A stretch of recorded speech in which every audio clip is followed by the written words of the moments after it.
Добрый вечер. В эфире НВК «Саха» программа «Не пропусти главное». Здравствуйте, уважаемые телезрители. Проблема аварийного и ветхого жилья по-прежнему остается одной из самых актуальных для жителей республики. Якутия, к сожалению, занимает первое место в Дальневосточном федеральном округе по количеству аварийного и ветхого жилья. О том, как идет реализация программы расселения в нашей республике в это непростое для экономики время, об этом мы поговорим сегодня с нашими гостями, как всегда в прямом эфире. Телефон студии 42 38 97. Звоните, задавайте вопросы, активно участвуйте в нашей программе. Добрый вечер, уважаемые гости.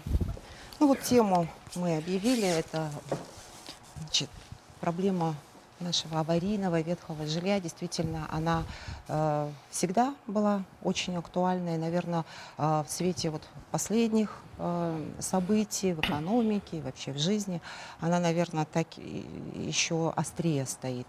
Скажите, пожалуйста, вот какова ситуация на сегодняшний день, может быть, о планах на этот год? Добрый день. Но на самом деле программа реализуется у нас уже не первый год. Начало ее было в 2012-2013 годах. И, конечно, за эти годы большой объем работы уже выполнен. Да? Если в целом по республике смотреть, то порядка 490 тысяч квадратных метров, которые мы должны ликвидировать. Почти 30 тысяч населения должны быть переселены из ветхого аварийного жилого фонда. Это очень большой объем работы, который необходимо исполнить на сегодняшний день. Фактически программа исполнена сегодня почти на 45%. Чем сложен этот год? Потому что это практически последний этап строительства или завершения программы. Он очень объемный и в то же время очень короткий, потому что реализация его должна быть завершена в сентябре 2017 года. И поэтому сейчас одна из самых главных задач — своевременно заключить муниципальные контракты, чтобы наши строительные организации, наши подрядчики могли своевременно и успешно, и, соответственно, качественно завершить строительство этих объектов. Я вот слово хочу передать Михаилу Анатольевичу, специалисту, начальника отдела переселения, вот, чтобы он вкратце рассказал о тех проблемах или, может быть, той ситуации, которая на сегодняшний день у нас по финансированию происходит. Но на сегодняшний день финансирование осуществляется по этапам 2013, 2014, 2015 года в полном объеме. Этап 2016 года на этот год средства до нас доведены. Соответственно, мы сейчас доводим их до муниципальных образований. Но хотелось бы увеличить долю в 2016 году. Вот у нас этап 2016 года, он получается, что завершается в 2017. А доля финансирования, которая на сегодня есть, она порядка 30%. Хотя в этом году надо сделать большой задел, чтобы сдать все объекты в 2017 году. А вообще в связи с такой непростой экономической ситуацией были внесены какие-то коррективы вот в эту федеральную программу, уменьшения, может, секвестирования, еще какие-то? Нет, никаких уменьшений, секвестирования не было. Эта программа сейчас является приоритетной, и она подлежит полному финансированию. Вы сказали, что самый, получается, большой этап, сейчас 45%, да, я правильно услышал? А надо, получается, остатки остаются на 2016 год. Ну, давайте я так скажу. Если в этом году у нас, в 2015 году, я буду говорить, да, план сдачи 113 тысяч квадратных метров, а 2016 год мы должны сдать 124 тысячи квадратных метров, и на 2017 год, который должен закончить к сентябрю, приходится 147 тысяч квадратных метров. То есть программа рассчитана до середины 2017 года? До сентября 2017. Предполагается по этой программе, что вот к середине 2017 года у нас ветхого и аварийного жилья уже быть не должно, все должны быть переселены. Правильно я понимаю, да? Задача стоит такая. И вот по поводу финансирования, то, что вопрос задают, хочу сказать, что общий объем финансирования всей этой программы вот с 2013 по 2017 год составляет более 30 миллиардов. Из них более 11 миллиардов — это средства федерального бюджета Фонда реформирования жилищно-коммунального хозяйства. И более 18 миллиардов — это средства республики, которые обеспечиваются. По этапу 2015 года у нас полностью финансирование обеспечено, но вот По вопросам уже 2016 года по финансированию, я думаю, коллега наш расскажет. Павел Можно, Николаевич, извините, я ага, немножко перебью, да? Мгм. Галина Геннадьевна, видимо, не так поняла вопрос. Это не значит, что у нас не останется ветхого и аварийного жилья. У нас не останется ветхого и аварийного жилья, которое вошло в программу. Но есть еще жилье, которое не вошло в программу. И его, вот на сегодня мы составляем реестр, на сегодня его количество составляет 575 тысяч квадратных метров. Даже чуть больше. А ликвидируем мы меньше даже, мы ликвидируем 490 тысяч только. А это 575, которые еще не вошли. То есть, получается, Плюс этот реестр еще пополняется до сих пор. Муниципальные образования признают аварийными. Только за первый квартал 28 домов по республике было признанными аварийными и вошли в список. При этом, если все районы, улусные центры принимают участие в программе, то не все на слега еще подают. Где-то порядка только 169 наслегов из 411 подали свои реестры аварийных домов. То есть правильно я понял, учитывая, что после реализации программы останется расселить еще даже больше, Да, да. чем по реализации Да. программы. Интересно, да. Программа охватывает только период домов, которые были признанными до 1 января 2012. Вот так. Да, даже время там- да идет, и дома И тоже, даже они там новее еще это не порядка становятся. 49 домов не было признаны. Ну, были признаны, но не вошли в программу. Ну, это общая картина по республике. А если вот говорить о конкретных населенных пунктах, скажем, где самая такая наиболее остро стоит проблема с аварийным и ветхим жильем, ну, понятно, что это город Якутск. А какие еще населенные пункты вы бы отметили? Но у нас еще Где большая доля Нидунгринский район, Серебряный Бор, где очень большое количество вот Алдан, ветхих аварийных наверное. жилых домов. Мгм. Ну, Алдан. Есть еще большая проблема с зоной БАМа. БАМ реализуется по отдельной программе, но, к сожалению, Якутия не вошла в эту программу в силу определенных обстоятельств. И то жилье, которое строилось для бамовцев, это были времянки, оно и не является не признано жилым фондом, оно является временным жильем. И там тоже очень много вот по линии. Но это к нашей республике отношения не имеет, я так понимаю. Или Не, ну имеет? она же доходит у нас до Нерингри, Алдан, Все, я Нерингри. понял, да, понял. Павел Николаевич, скажите, пожалуйста, вот если бы вы говорили о проблемах, которые вот что сейчас мешает наиболее полно реализовывать вот программу переселения из ветхого аварийного жилья? Какие проблемы на сегодняшний день? Что Наиболее такие острые. Самые, наверное, основные проблемы – это, конечно, заключение муниципальных контрактов с подрядными организациями в связи с тем, что строительство идет у нас долгосрочное, и средства у нас предусматриваются несколькими этапами. То есть вначале авансирования, дом вводится не в один год. Поэтому долгосрочные контракты, вначале идет авансирование, потом по завершению работы уже оплачивается полностью. И А вот как работу ведут муниципалитеты? Ну, это я, в принципе, знаю, да, что очень некоторые муниципальные образования, они затягивают с документами, затягивают с теми же муниципальными с актами, с оплатой потом проводки. Эта проблема существует на сегодняшней республике или нет? ну, как Или это единичные проблемы? Это, я думаю, единичная проблема, потому что все финансирование, которое мы через главного распределителя бюджетных средств Министерства архитектуры, мы доводим вовремя. Дальше уже идет работа заказчика. А у нас заказчики – это муниципальное образование. Они уже отрабатывают с подрядчиками по закрытию форм КС-2, КС-3. Ну вот как По они, оплате. они вот на этом этапе, они как, есть проблемы, возникают у них проблемы, жалуются подрядчики или нет? Подрядчики жалуются вот на... Ну, есть, да, обращения, Бывает, да? но они в Министерство архитектуры в основном обращаются. Ну, вы знаете, на самом деле, конечно, мы работаем с муниципальными образованиями, они выступают заказчиками и реализуют эту программу. Но вот когда работа идет через, допустим, улусный центр, районный центр, да, или крупные города, там у них есть специалисты, есть служба заказчиков. Иногда участие в программе принимают наслега, поселки, где, собственно, нету ни специалистов-строителей, ни специалистов-финансистов, и вовремя оформить документы, принять отчетность или просто проконтролировать строительство, когда подрядчик предоставлен сам себе. Вот эта проблема есть, и она очень остро стоит. И она ведет к зачастую низкому качеству строительства, с чем мы сейчас начинаем активно. Вот об этом, кстати, мы поговорим. Да.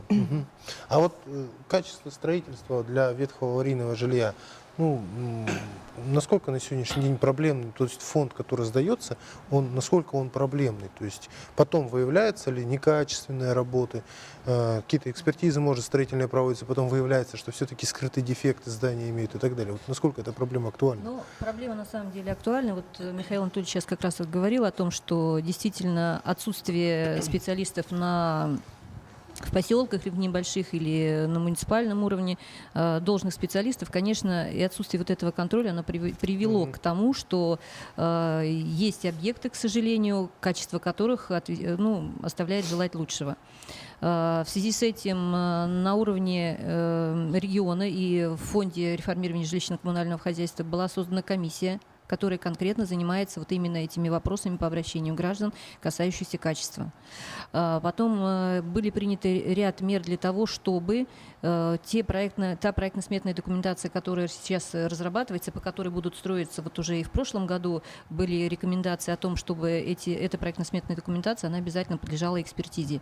А с 1 января 2016 года уже было внесено изменение федерального законодательства, где уже обязательное требование – это государственная экспертиза всей проектно-сметной документации, в том числе и жилых объектов, жилых зданий, которые небольшой этажности, малоэтажные здания сооружений.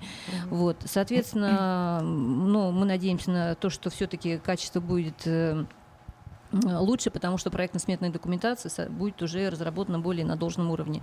А скажите, пожалуйста, простите, в тему просто, как закончилась ситуация вот с переселенцами в Жатае? Жилье оказалось очень холодным, тоже вот говорили об этом. Схема какая получается? В том случае, если выявляются у нас, вернее, на площадках, на муниципальных, на территориях выявляются какие-то проблемы, обязательно после ввода, во-первых, жилого дома на здании размещается информация о том, куда могут обратиться граждане в случае, если такие проблемы возникают. У нас в министерстве создана комиссия, где все эти жалобы рассматриваются. Совместно с муниципальным образованием разрабатывается план мероприятий. Потом эта же комиссия, в которую входит и Госстройнадзор, и санэпидемстанция, и наши общественные организации, уже потом отслеживается вот именно исполнение этих нарушений, которые выявляются в ходе эксплуатации. Такого не было, чтобы из аварийного люди переселились опять в аварийные, в смысле, новые, но уже аварийные. Нет такого, ситуаций таких не возникало? Нет, по-моему, в Жатае как раз такая ситуация была, что она непригодна для жилья там была. В любом случае, у любой строительной организации у нее есть гарантийный срок устранения вот этих замечаний, и на сегодняшний день нет таких организаций, которые бы отказались от выполнения своих обязательств. Давайте мы сейчас прервемся на короткую рекламу, потом вернемся в студию и продолжим наш разговор. Реклама на НВК «Саха».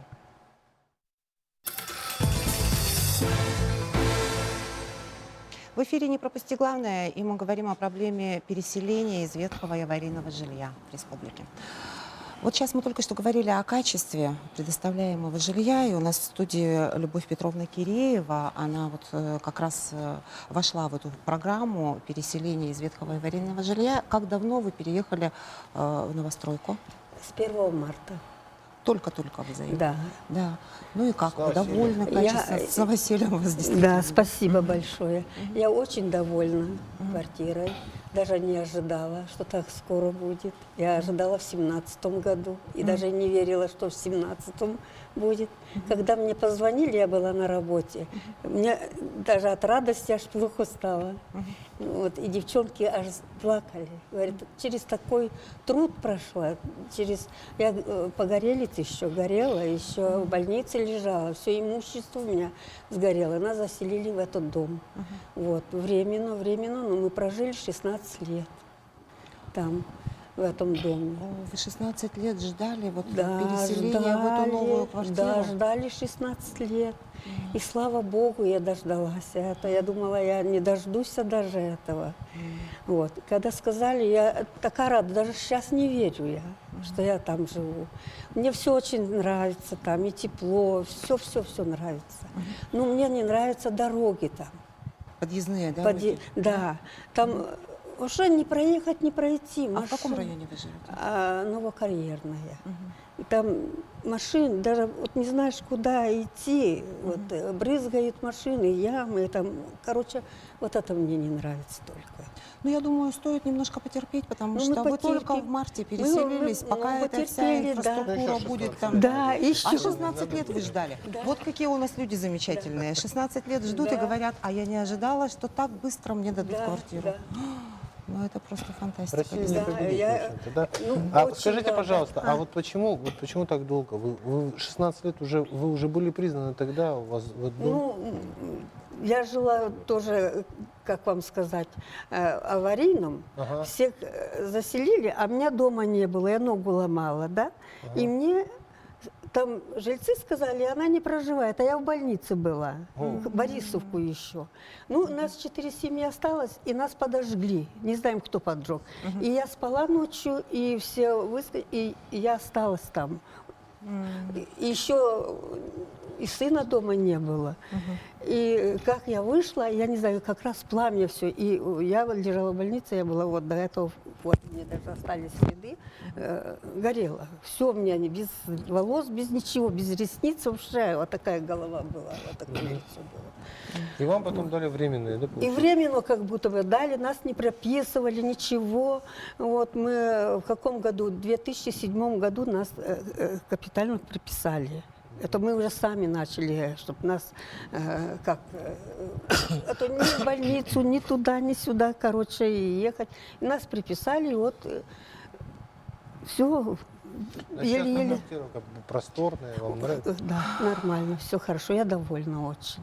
Очень довольна. Мы вас поздравляем. Да, Да. спасибо Александр большое. Васильевич, а вы проживаете сейчас, и ваш дом признан аварийным, так ведь? Ну, Когда его признали аварийным? С какого года он у вас аварийный? в 79 году мы, когда переезжали, этот дом уже считался аварийным. И нас не прописывали. Но потом прописали, и вот с 79 года мы в нем жили. 2 раза падала стена, там были печки убрали, кирпичные кладки, там под полом вода, кладку эту размыла. Это какой адрес дома? Бестужа-Марлинского, 20. И упала стена. Это кирпичная перегородка, как она, противопожарная. Вот с тех пор мы там живем. Все дети у меня там родились и выросли. В школе учились, манту не проходят, влага, сырость. Все на здоровье сказала. Помню, в каком году, точно сейчас не скажу, Лихау была журналистка такая, приходила, снимала грибок по стенам вдоль пола. Был грибок. Нельзя проживать. Акты, санэпидстанцию ждали, все это вызывали, и писали акты. Все переселим, все переселим. 30 с лишним лет мы, как аварийный дом был, и мы были многодетная семья. 4 детей. В льготной очереди стояли, но не дождались. Но сейчас-то ваш дом есть в списках на снос? Да, ну уже половина дома расселена, а мы переезжаем где-то, может, в конце этого месяца. в Вы уже новую знаете, квартиру. куда вы переезжаете? На Челюскина. На 7-м этаже мы ездили, уже с семьей смотрели, попросили, там проработали, прораб там работает. Мы попросили, он нам открыл, мы... Слов нет. Да, все Восторг. Да. Ну, бывают же действительно такие ситуации, когда и очень сложно вообще с расселением. Это же действительно очень много проблем возникает. Люди бывают, что и не хотят заселяться в те квартиры, которые им предлагают, не хотят переезжать в какие-то другие районы города, скажем, да.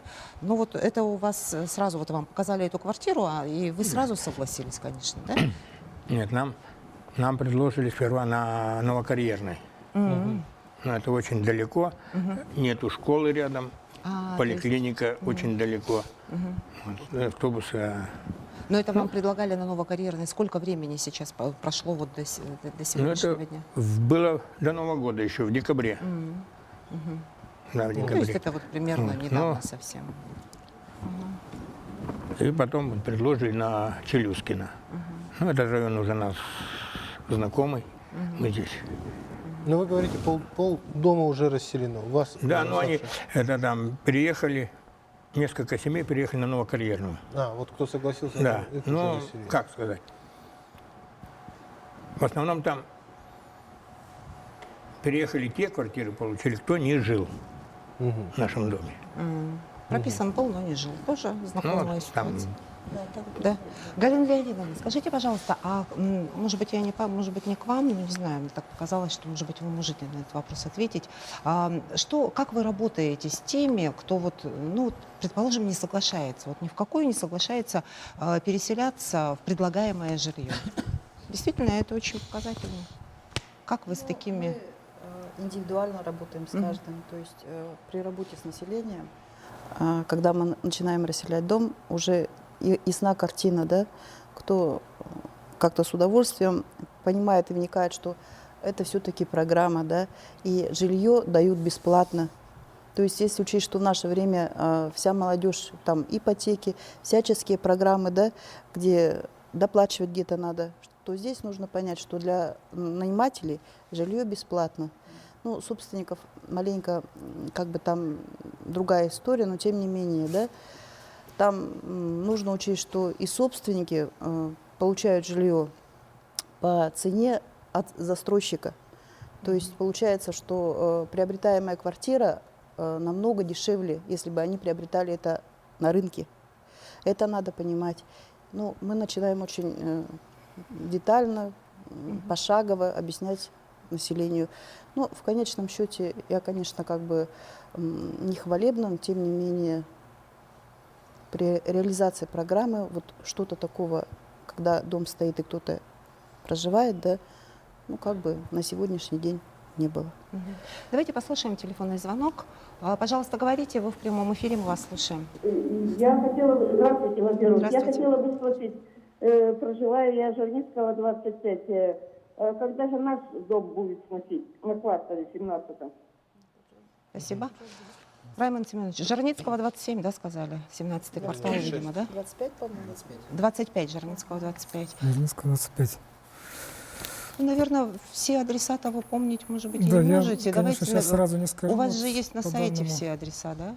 Все дома, которые подлежат Это сносу в 17-й этом году. квартал. Я так понимаю, что это Да, связано ну, с... данный дом, 25-й дом по Жирницкого, включен в договор о развитии и застроенной территории.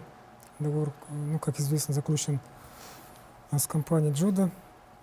Джуда начинает работу буквально вот в этом месяце. Будет торжественная установка первой сваи. И вот начнется работа, которая по договору завершится в 2022 году. Как я сказал, этот дом включен в эту программу, и договор, и вот расселение будет происходить в рамках реализации данного договора. То есть эта программа до 2022 года, и нельзя пока сказать, когда конкретно этот дом будет снесен, Да, да? действие договора до 2022 года. И вот пока мы уточняемся с застройщиком график Я расселения так понимаю, это конкретных же не адресов. ветхое аварийное жилье, да? Они будут не нет. по этой программе идти, а по расселению, значит, да? Нет, на самом деле там на той территории много и ветхого аварийного жилья, есть и другие здания, которые не признаны, да. Проект планировки территории был утвержден, в настоящее время сейчас они вот как раз нулевой цикл отдали на экспертизу, поэтому вот в ближайшее время вот будет торжественное, если все нормально, никаких замечаний не будет, то, что касается проекта, соответственно, будет уже получено разрешение на строительство нулевого цикла, ну и, соответственно, после этого уже можно будет тогда проводить вот эти торжественные мероприятия. А к договору о развитии еще должен быть отдельный план мероприятий, просто вот действительно на сайте нужно будет посмотреть по срокам уже конкретных, когда, в какое время будет осуществляться размещение или как бы Да, всего вот расселение. в этих трех кварталах, 2, 4 и 17 квартал, всего 175 домов. Из них являются аварийными только 17. То есть все остальные это дома, которые на сегодня еще не признаны аварийными. Но они все равно входят в эту программу. Это 22 входит года. в этот договор. В этот договор. Ну, а вообще, в целом, как идет реализация программы именно в городе Якутске? Но если говорить за прошедший период с момента принятия программы, то с июля 2013 года, то на сегодня вот фактически расселены, то есть заказы размещены, получены квартиры в готовом виде примерно от общего количества квартир на 65%.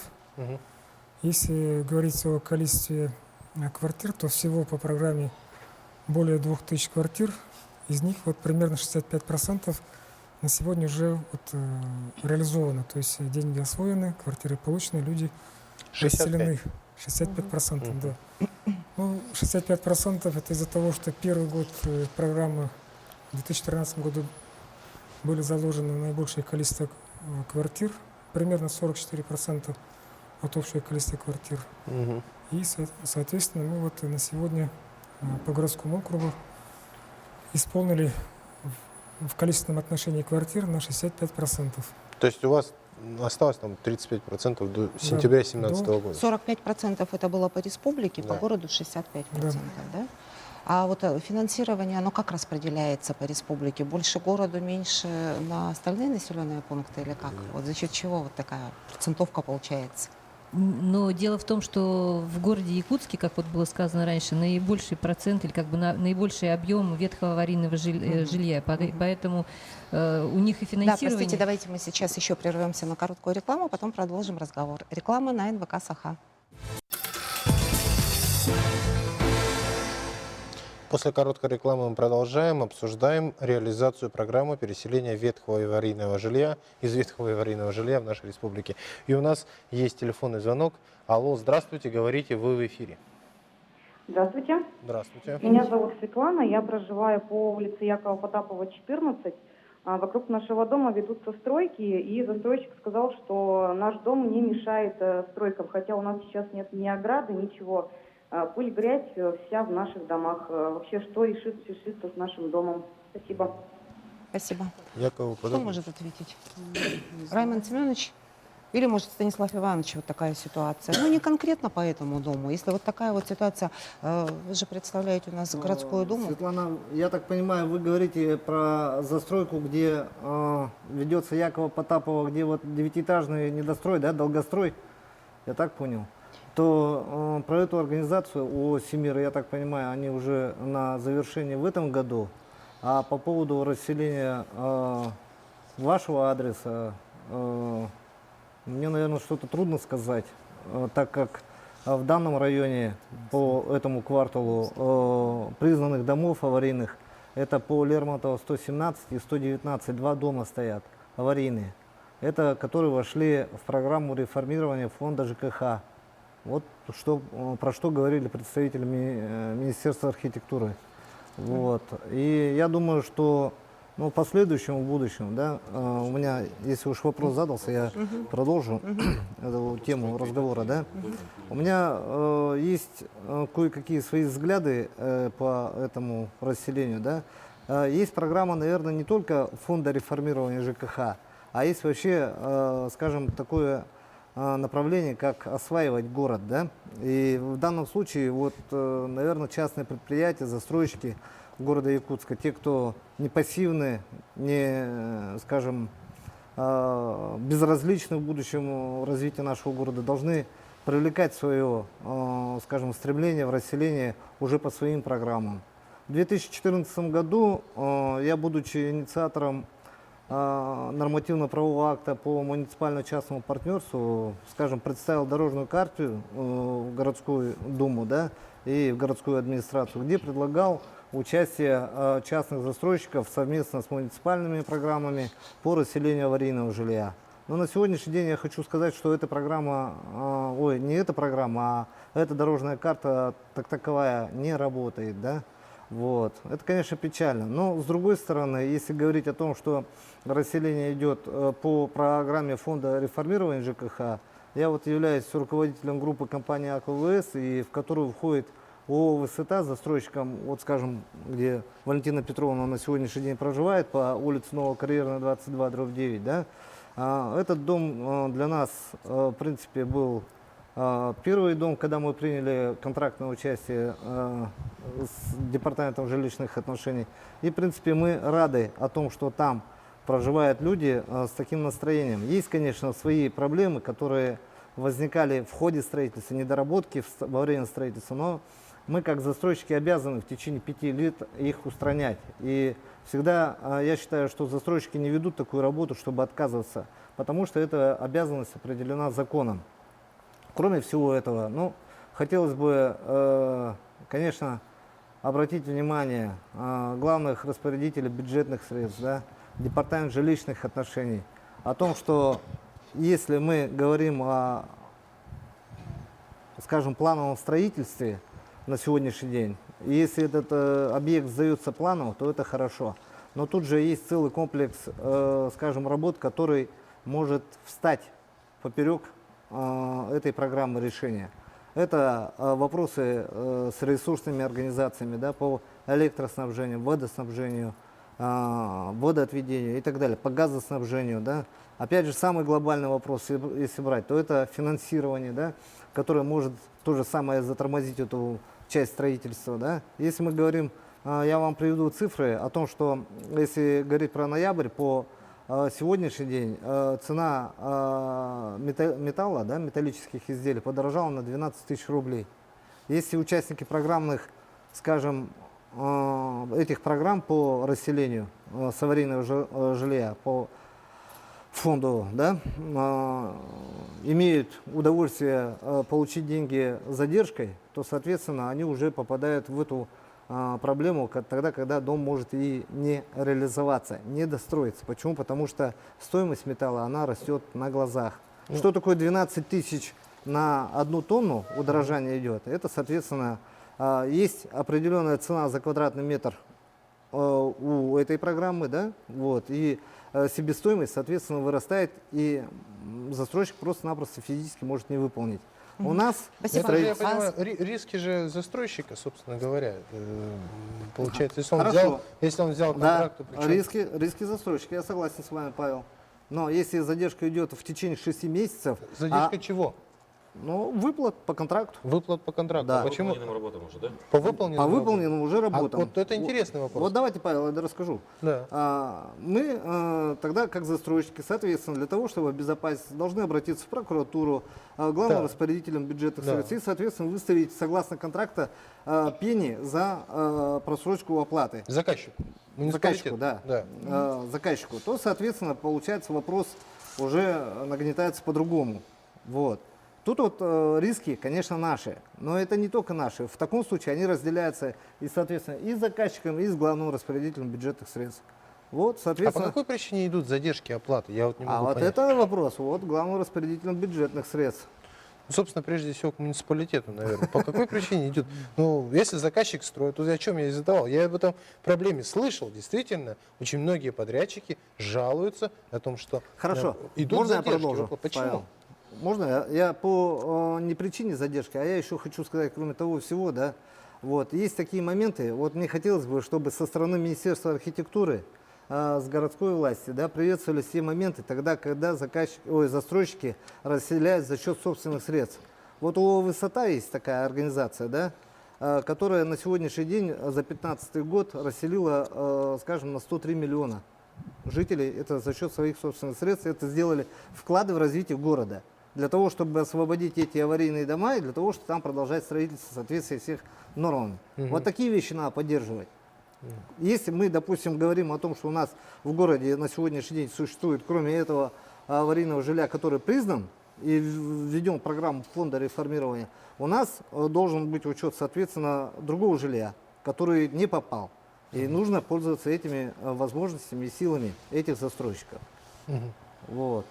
Ну, вот вопрос к Министерству финансов. Вот задержка, получается, идет с федерального центра, от республики, или все-таки на этапе уже муниципалитета, когда заказчик, там происходит задержка в вопросе? Ну, с федерального центра однозначно задержек никаких нет. Фонд нам перечисляет средства на счет Министерства архитектуры как главного распределителя бюджетных средств и главного администратора доходов согласно выполненных работ уже по факту.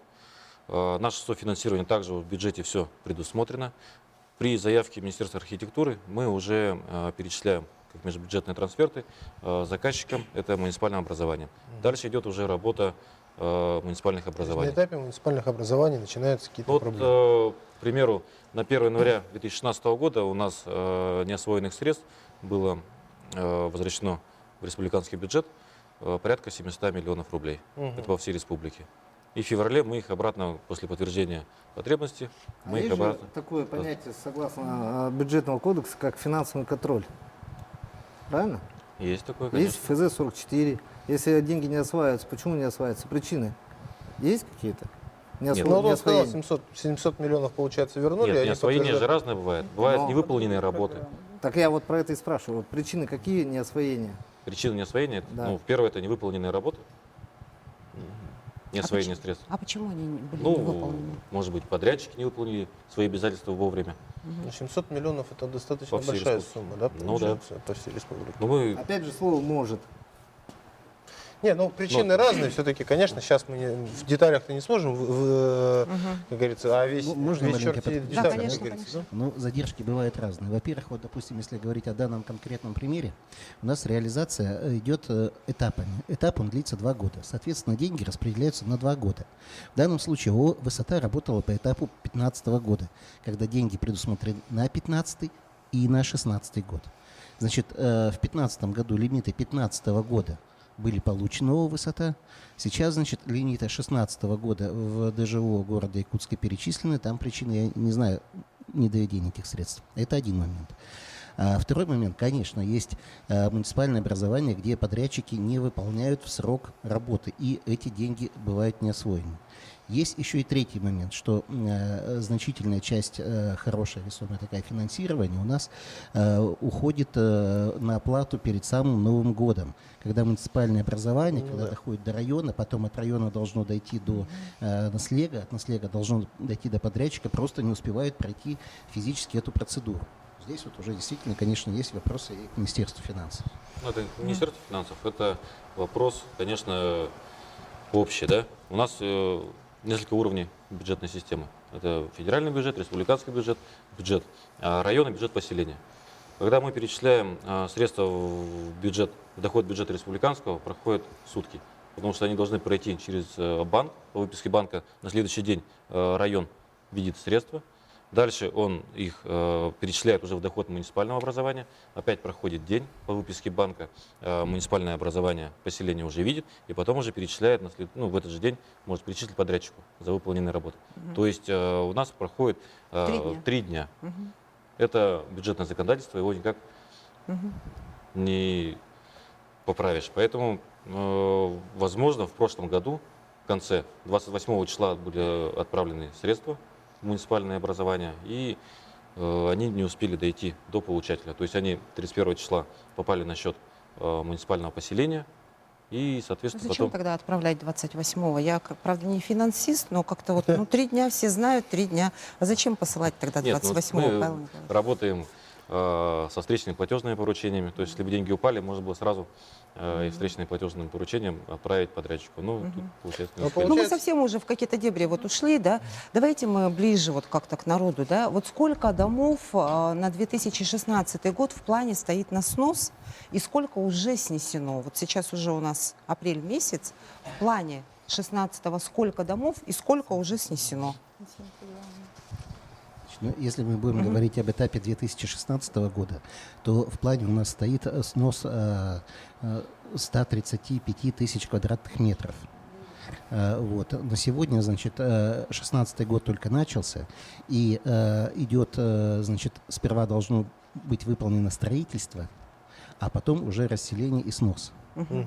Вот на сегодня, если в целом по программе смотреть, да, то у нас порядка 45% в целом по республике расселено. Вот. Но это мы идем в целом. А вот если конкретно по годам, то каждый год план порядка 110-100 и до 140 тысяч. Давайте еще одна короткая реклама на НВК «Саха».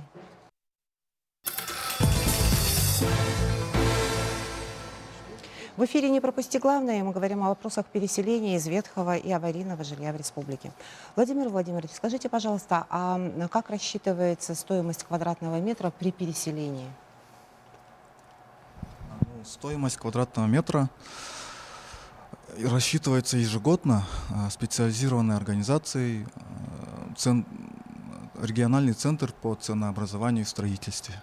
И затем стоимость квадратного метра умножается на количество квадратных метров аварийного жилья в муниципальном образовании.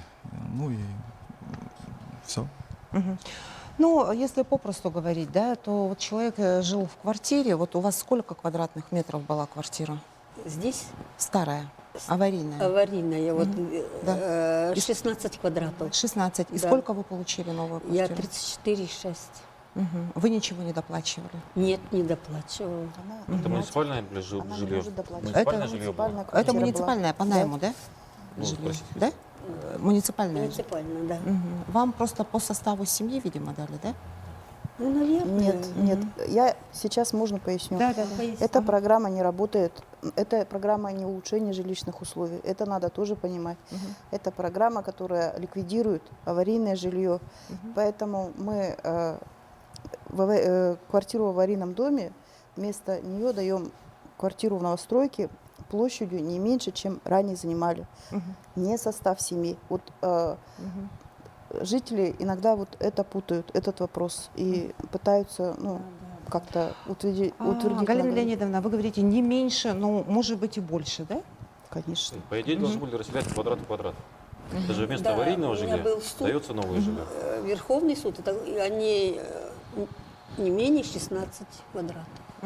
Не менее, но Да, дали больше. был, да, И дали дали больше. И дали больше в 2 раза почти. да, Если человек стоял, получается, в очереди по улучшению жилищных условий, он продолжает стоять в очереди по Продолжает стоять в очереди, улучшению. абсолютно. Да. Несмотря на то, что он получил квартиру. Другая программа. А программа переселения, она подразумевает только переезд в новостройку или, возможно, в денежном варианте можно людям что-то предложить, а они потом уже сами на выбор выбирают, нет? Вот сумма возмещения только по отношению к собственникам квартир, да?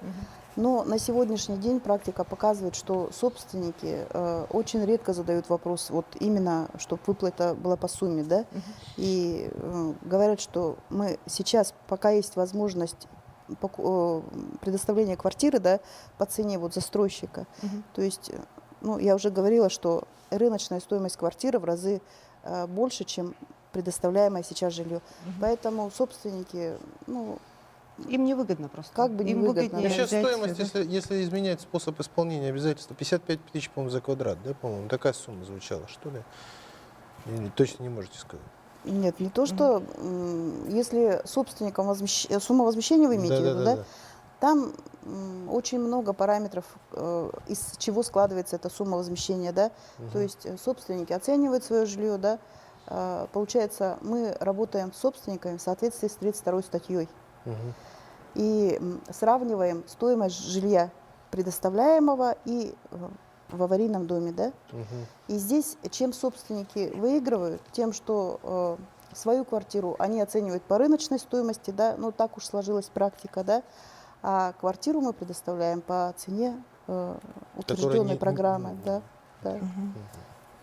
Скажите, пожалуйста, а могут ли вообще жильцы, чьи дома официально не признаны аварийными, но которые проживают, как они считают, в неудовлетворительных условиях, самостоятельно обратиться в какие-то инстанции для того, чтобы их дом был признан аварийным?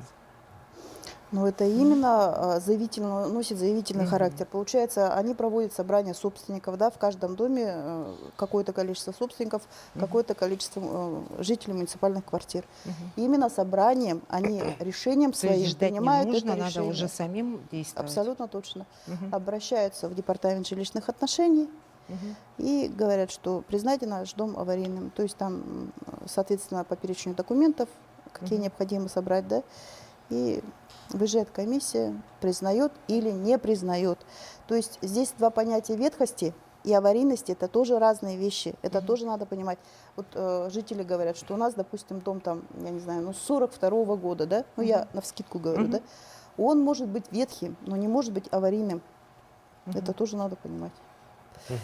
А вот, кстати, вспоминая историю... А тут тогда, простите, у меня сразу вот один вопрос. А очередь-то одна получается, да? Ветхое жилье и аварийное. Мы-то говорим, программа переселения из ветхого и аварийного жилья. Очередь одна, ветхое аварийное жилье? Программа называется «Переселение из аварийного жилищного фонда». Ветхого там слова нет? Нет. Вот вспоминая историю, кстати, нашей героини, часто возникает вопрос пожаров, поджогов. Да. Если, допустим, здание, которое было признано аварийным, но не расселено, ну, не дай бог, конечно, да, часто такое бывает, вспыхивает по каким-то непонятным причинам, ну, для кого-то непонятным, для кого-то понятным. А что происходит дальше с этими людьми? Они уже, получается, из этой программы выходят, они уже не могут получить...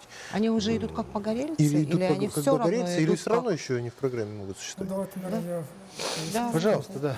Если дом признан аварийным, и в данном случае, вот если признали дом аварийным до 2012 года, допустим, Ну да, он вошел в независимо от программу, того, например, да. снесен этот дом или стоит этот дом, все равно вот право собственников, нанимателей этого дома, квартира этого дома остается. То есть если даже дом снесен, там давние года, да, все равно не сохраняет право на компенсацию в виде квартиры, либо денежном выплате, да, либо вот если наниматели, то получают другую квартиру по договору социального Хорошо. найма. А если, допустим, они не попали в эту программу, вот как сейчас нам говорили, да, что у нас там 500 тысяч, да, больше 500 тысяч квадратных метров оказывается за программу, тогда в таком случае? Ну, как было сказано, сейчас ведется реестр, начиная вот с 2012 года, то есть новый реестр аварийных домов будет включать те дома, которые не включены вот в действующую адресную программу.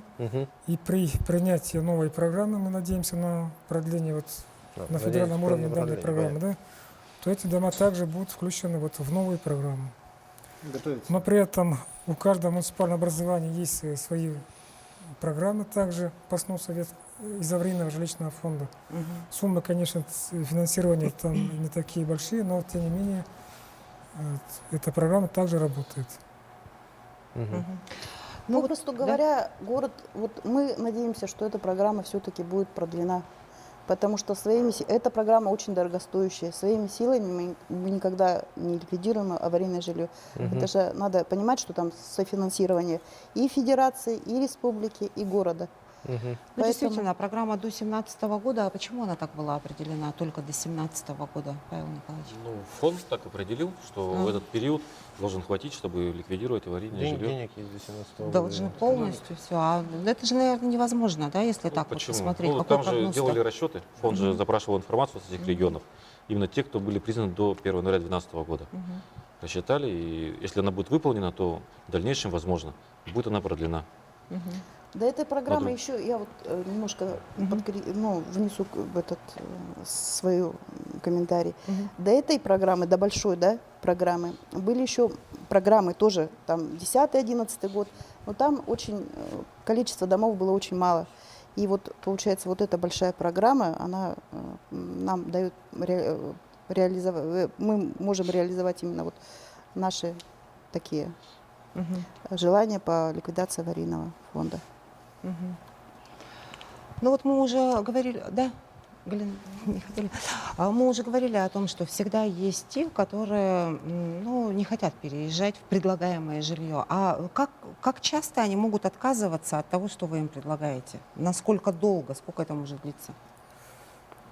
По норме закона, вот как мы знаем, вот программа работает по закону 185 от 21 июля 2007 года. Вот по норме данного закона вот неоднократные отказы граждан от предлагаемых вариантов не означает вот отказ вот этого, скажем, гражданина, то все равно не сохраняет право на переселение. Конечно же, здесь уже могут быть включаться, скажем, механизмы принудительного переселения, допустим. Через суд. Через суд, да.